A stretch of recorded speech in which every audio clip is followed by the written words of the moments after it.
अस्सलाम वालेकुम। Welcome to another episode of PSX रोजनामा। हमें ज्वाइन कर रहे हैं साथ मुफीस अजीज और मुईश शहजाद। जानते हैं इस नए हफ्ते का आगाज स्टॉक मार्केट के लिए कैसा रहा, मार्केट ने आज कैसा परफॉर्म किया, कौन टॉप गेनर्स थे, क्या लूजर्स थे, तो किस तरह की मार्केट रही जानते हैं। मुझे मैं पहले आपसे जानना चाहूंगा कैसी रही आज की मार्केट। देखिए, आज की मार्केट एज एक्सपेक्टेड सबको पता था कि आज मार्केट ने माइनस ही खुलना है, क्योंकि फ्राइडे वाले दिन लोग बहुत ज़्यादा तेज़ी में थे। इवन हम भी तेज़ी में थे, क्योंकि जंग का जो 2 हफ्ते का सीज़ फायर हुआ था वो पॉजिटिव था मार्केट के लिए भी, इकोनॉमी के लिए भी। और हमें लग रहा था कि जंग जो है वो 2 हफ्ते बाद भी खत्म ही हो जाएगी।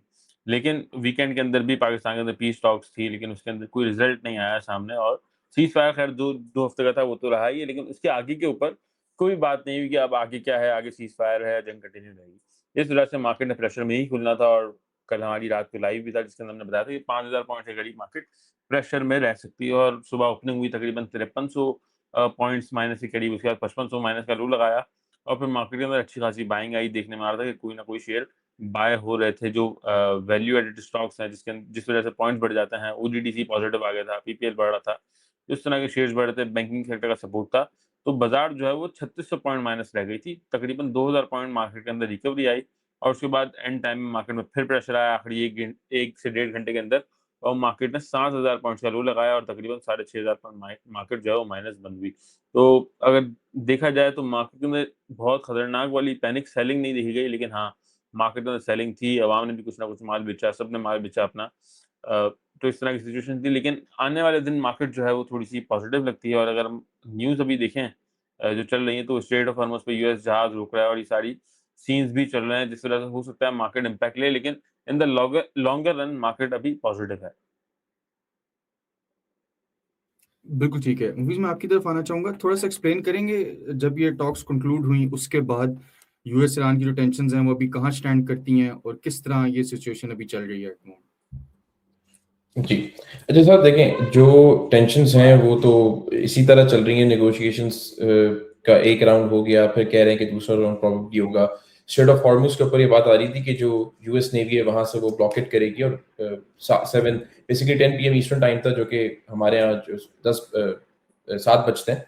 और उसमें खबर आनी शुरू हो गई थी कि ब्लॉकेट शुरू करके जो भी शिप जो है वो पास करेगी उसको ब्लॉक किया जाएगा। किस तरह की जाएगा कुछ क्लैरिटी नहीं है। लेकिन ऑयल मार्केट जो है इसको कोई बहुत ज़्यादा उन्होंने रैपिड ऐसा स्पाइक रिएक्शन नहीं दिया। ऑयल मार्केट्स नॉर्मल ही है।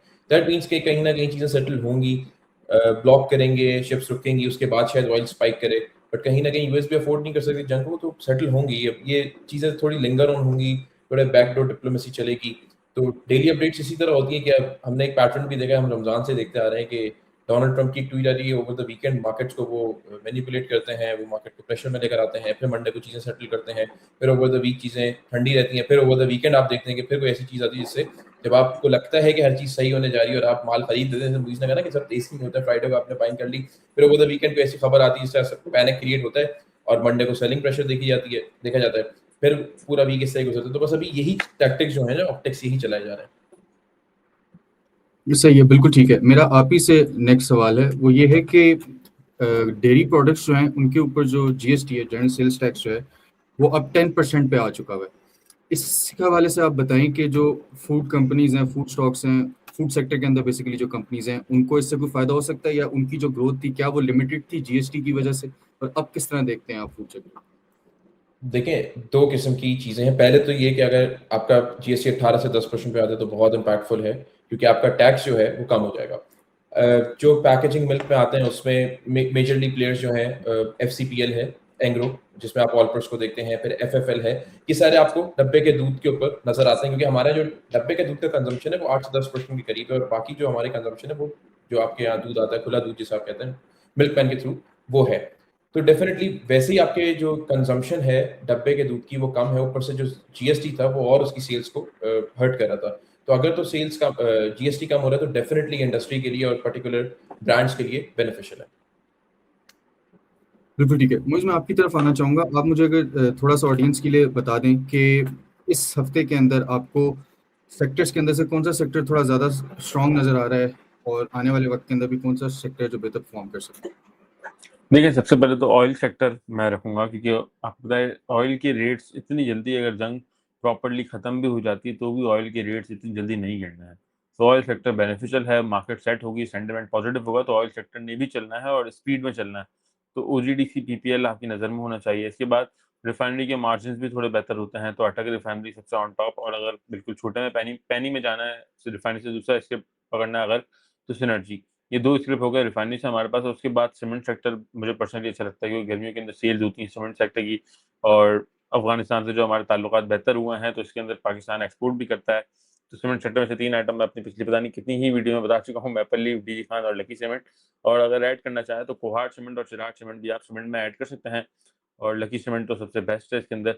इसके बाद फार्मास्यूटिकल सेक्टर क्योंकि रिजल्ट्स आपके सामने हैं, हाइनून है, हेलियन है, गैलेक्सो है, एजीपी है, एबट है, इन सब के रिजल्ट भी बेहतरीन है। तो फार्मास्यूटिकल तो ये कुछ 4-5 सेक्टर हैं जिनके अंदर आप बाइंग कर सकते हैं, और इंजीनियरिंग सेक्टर भी कर सकते हैं मुगल।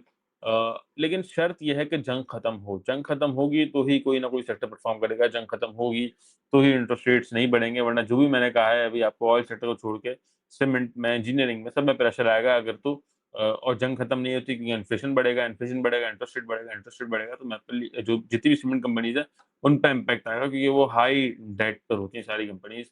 और सीमेंट में फिर भी आपको लेना हो इंटरेस्ट रेट बढ़ने के बावजूद, तो फिर गरीबवाल सीमेंट जो बेनिफिशियल होगा क्योंकि उसके ऊपर ₹1 का भी कर्जा नहीं है, तो गरीबवाल सीमेंट को भी आप नज़र में रख सकते हैं। लेकिन अभी थोड़ा वो अगर देखा जाए तो price to earning ratio wise थोड़ा महँगा मिल रहा है। अगर थोड़ा नीचे आया तो गरीबवाल सीमेंट आप फ्यूचर के लिए भी होल्ड कर सकते हैं।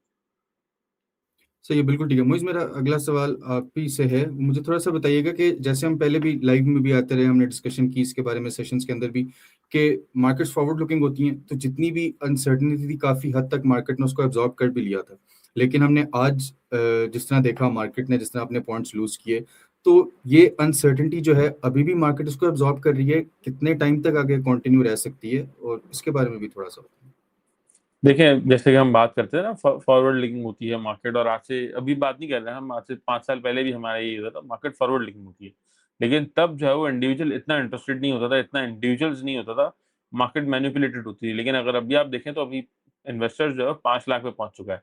अब बहुत सारा जो वॉल्यूम आता है वो इंडिविजुअल्स की तरफ से ही आता है, जो इन्वेस्टर्स है लो वॉल्यूम वाला रिटेल इन्वेस्टर उन्हीं की तरफ से आता है। तो मार्केट भले ही फॉरवर्ड लुकिंग हो, लेकिन जब पैनिक वाली सिचुएशन आती है, जैसे ये सब कल एक्सपेक्ट कर रहे थे वीकेंड के अंदर कि पी स्टॉक्स कामयाब जाएँगी, पाकिस्तान का नाम भी हो जाएगा और पाकिस्तान जो है वो जंग खत्म करा के भी लाएगा, लेकिन ये नहीं हुआ। तो हम कल रात से ही, कल शाम से ही जो है पैनिक के अंदर थी। संडे वाले दिन से हमने नोट कर लिया था और हमें ये भी पता था कि मार्केट ने माइनस ही खुलना है। क्योंकि पैनिक आपको दिख जाता है, लोगों के चेहरों पर, हर जगह आप फेसबुक खोल लें, ट्विटर खोल लें, हर जगह पोस्ट पर आपको पैनिक दिख रहा होता है। तो इस वजह से हमें पहले से ही लग रहा था कि मार्केट जो है वो नीचे जाके ही खुलेगी।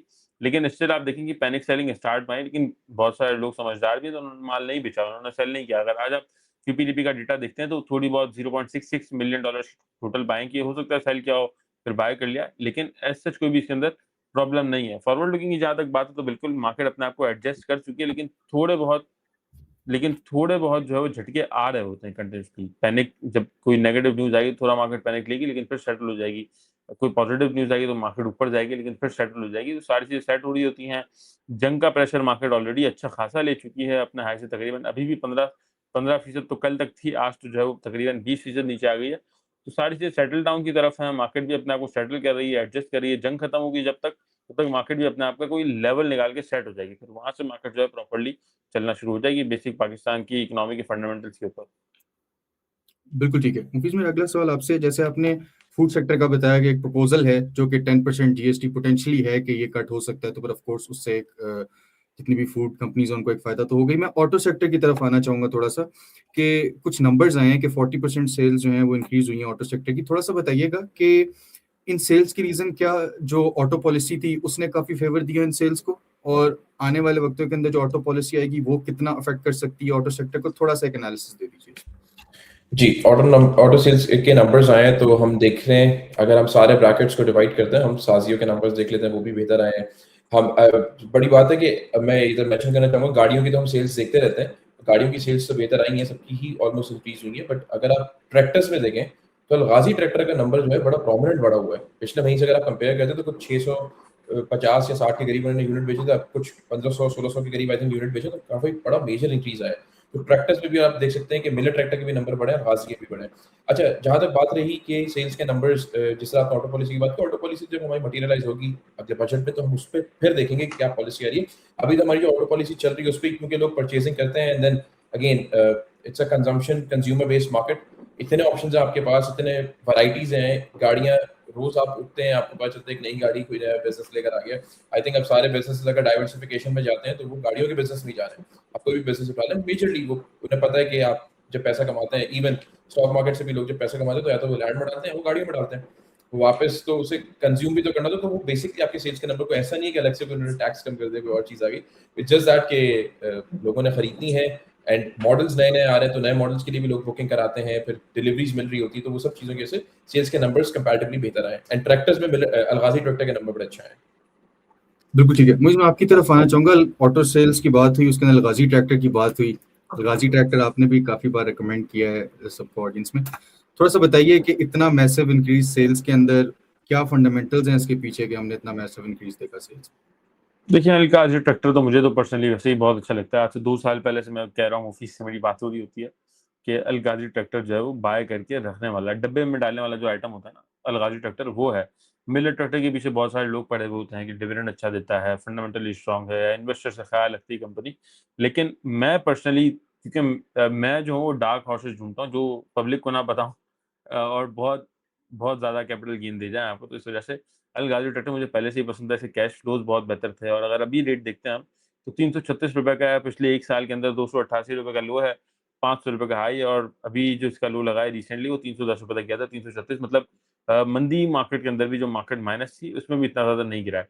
इसके अलावा अर्निंग्स की तरफ चलते हैं तो earnings each and everything company की स्टेबल है, कुछ ना कुछ बिल्कुल थोड़ा-सा पे आउट इतना नहीं करती है, बिल्कुल थोड़ा-सा पे आउट भी करती है और लास्ट अगर मैं 2025 की पूरी अर्निंग की तरफ जाऊँ, तो 2025 के अंदर इसकी सेल्स बहुत ज़्यादा गिरी थी, 20 अरब रुपए की इसकी सेल्स थी, जबकि 2024 के अंदर 34 अरब की सेल्स थी, तो सेल्स तक बहुत सारी गिर गई थी। लेकिन प्रॉफिट मार्जिन्स बेहतर होने की वजह से ग्रॉस प्रॉफिट के ऊपर इतना इम्पैक्ट नहीं आया था जितना सेल्स पे आया था और नेट जो इसका प्रॉफिट था वो सिर्फ कंपनी ने सवा अरब रुपया कमाया था, जो कि ₹22.44 पर शेयर बनता है पूरे साल के अंदर, जबकि पिछली बार ₹61 कमाया था। अब सेल्स आपके सामने है कि सेल्स पहले कम थी और अब सेल्स भी इसकी इंक्रीज कर गई है, तो मुझे लगता है कि अब अ, अगर आप इसको अपने सीडीसी इन्वेस्टर अकाउंट में डाल के छोड़ दें तो बहुत जल्द आपको ₹1000 इसको सेल करने का मौका मिलेगा, यानी कि 3 टाइम्स आपको ये पैसा आपका बना सकता है। तो अलगाजी ट्रैक्टर तो बिल्कुल इन्वेस्टमेंट करना चाहिए अलगाजी ट्रैक्टर के अंदर।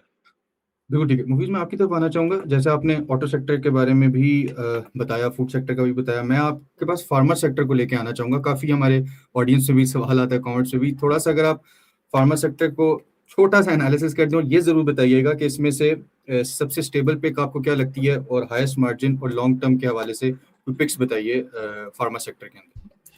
बिल्कुल ठीक है, बल्कि आज मैं रिसर्च कर रहा था तो मैंने फार्मा के ऊपर काफ़ी रिसर्च करके चीज़ें फ़िल्टर आउट की थी एंड इत्तेफाक से आपने सवाल पूछ लिया, मैं भी वो चीज़ें फ़िल्टर आउट कर ही रहा था, काफ़ी सारी चीज़ें मैंने लिखी भी हैं। फार्मा में मुझे लगता है अगर आपको टॉप मेरी पिक अगर आप समझते हैं कि मैं कोई रिकमेंड करूँ इन टर्म्स ऑफ के क्या बताया जाए ऑडियंस को एक अच्छी पिक, तो that would be Glaxo. Number 1 Glaxo इसलिए कि एक स्टेबल कंपनी है, आप रेवेन्यू और प्रॉफिट्स को दोनों को कंपेयर करेंगे तो बहुत अच्छी ग्रोथ है। सेकंड टियर में आप आ जाते हैं तो आपको एजीपी और हाइनून अच्छे नज़र आते हैं। जो मार्जिन्स हैं एजीपी के बहुत ज़बरदस्त 60 के करीब जो है उसके ग्रॉस मार्जिन्स हैं, हाईएस्ट इन द इंडस्ट्री। उसके बाद हाइनून भी अगेन ये सारे डिविडेंड लोडेड शेयर्स हैं, स्टेबल डिविडेंड आपको मिलेगा एंड देन आपको इसमें ग्रोथ कैपिटल मिल सकता है। तीसरे में मैं सिटी फार्मा इसलिए रेकमेंड करूंगा क्योंकि सिटी फार्मा कंपैरेटिवली भी छोटी कंपनी है, प्रॉफिटेबल है, अर्निंग्स में है एंड डिविडेंड भी दे रही है। एंड सबसे इंपॉर्टेंट चीज ये कि हमारे यहाँ जो फार्मास्यूटिकल सेक्टर है वो इंपोर्ट बेस है। जो एपीआई होते हैं ना, एक्टिव फार्मास्यूटिकल इंग्रेडिएंट, जो आप इंपोर्ट करते हैं, जिससे आप दवाई को बनाते हैं वो आप इंपोर्ट करते हैं। सिटी फार्मा जो है उसको लोकली प्रोड्यूस कर रही है और उसको टेक केयर करी। तो इंडस्ट्री में जो सबसे बड़ा एक चैलेंज है वो इम्पोर्टेड एपीआई का है। सिटी फार्मा उसको जब लोकल मैन्युफैक्चर करी और एक्सपेंशन में जा रही है तो यहाँ से कैपिटल ग्रोथ सिटी फार्मा में नजर आ सकती है। तो ये 3 फार्मा सेक्टर में एक अच्छी पिक है। बिल्कुल सही है, ठीक है। मेरा आप ही से नेक्स्ट सवाल है, वो ये है कि गवर्नमेंट ने $36 बिलियन के सर्कुलर डेट की रीफाइनेंसिंग का प्लान है, उसको लैक ऑफ सपोर्ट की वजह से, इंटरनेशनल लेंडर्स की वजह से कह रहे हैं कि होल्ड किया फॉर सम टाइम। ये जितनी भी कंपनीज हैं जो कि कोई आपको लगता है इससे अफेक्ट हो सकती हैं? देखिए सर्कुलर डेट की जो पेमेंट की बात है ना, रीफाइनेंसिंग को बैलेंस करना था, वो जो आप $36 अरब की बात कर रहे हैं वो अराउंड 13 इयर्स के अंदर प्लान था। और उसमें प्रॉब्लम ये है कि जो आपके फाइनेंशियल इंस्टीट्यूशंस हैं उन सऊदीया से आप एक्सपेक्ट कर रहे थे कि आपको पेमेंट्स मिलेंगी, उसमें तक आपकी रीफाइनेंसिंग का प्लान बन जाएगा। बट प्रॉब्लम ये है क्योंकि सऊदीया भी इन्वॉल्व है मिडिल ईस्ट के कॉन्फ्लिक्ट में, और जो आपके फाइनेंशियल इंस्टीट्यूशन है वो भी अभी आपको जिस इंटरेस्ट रेट पे आप पैसे देना चाह रहे हैं उस पर वो रेडी नहीं है, क्योंकि उनको लगता है कि अभी एक इंटरेस्ट रेट कम है, तो वो एक्सपेक्ट करते हैं कि ज्यादा इंटरेस्ट रेट, जो पाकिस्तान इस वक्त अफोर्ड नहीं कर सकता। So Pakistan will look out for other different options, ताकि वो ये जून तक भी सर्कुलर डेट की चीजों को इतना एक प्लान आउट कर सके कि सर्कुलर डेट बढ़े ना। मुझे मैं आपकी तरफ आना चाहूंगा, थोड़ा सा बताइएगा कि कल के लिए और इस हफ्ते के लिए कौन से स्टॉक्स आपको ज्यादा अट्रैक्टिव लग रहे हैं और मार्केट किस तरह लग रही है इस हफ्ते के अंदर, ये भी जरा बताइएगा। देखें, स्टॉक्स तो बहुत सारे अट्रैक्टिव लग रहे हैं क्योंकि रेट्स बहुत नीचे आए हुए हैं, लेकिन स्टॉक्स जब ही चलेंगे जब मार्केट चलेगी, और मार्केट जब ही चलेगी जब हालात सही होंगे। क्योंकि ये पिछले हफ्ते के अंदर जो 2 दिन के बाद जो तीसरे दिन सीज़ फायर का ऐलान हुआ था, उसके बाद हमने मार्केट को ऊपर जाता हुआ देखा था, बड़ी ही स्ट्रॉन्ग बाइंग थी मार्केट के अंदर। तो उस तरह के हालात हमें वापस चाहिए। हालात तो खैर वैसे ही हैं, कोई चेंज नहीं आया है एज़ सच, लेकिन क्योंकि पीस टॉक होने वाली थी और वो हुई नहीं, तो इसका प्रेशर आज मार्केट ने लिया है।